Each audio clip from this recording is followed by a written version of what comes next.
Hola chicos, bienvenidos a mi canal Strawberry Reviews. Hoy os presento un reloj que es precioso por su diseño y ahora vamos a ver cómo es.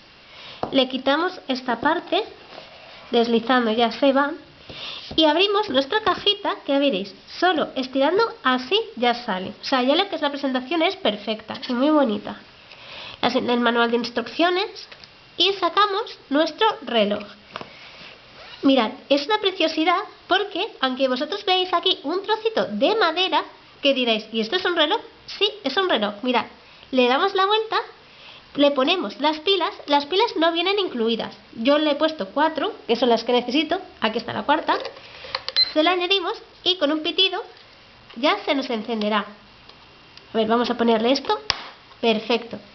Mirad qué pasada, pensad que el motivo de que lo que es la luminosidad, lo que es el marcaje de horas, la humedad y la temperatura ambiente no se vea muy bien es porque las pilas, estas están un poco gastadas. Os puedo asegurar que yo lo he probado con el cable USB, porque sí, también puedes hacerse servir con el cable o con pilas. Y os puedo asegurar que esto se ve a la perfección. Ahora es un poco para que veáis cómo va.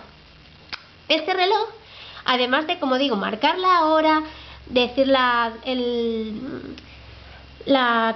temperatura ambiente o la humedad que hay en el lugar, también puede servirnos de despertador. Nosotros le pondríamos la hora y pues nos pitaría con el típico de pi pi pi pi pi.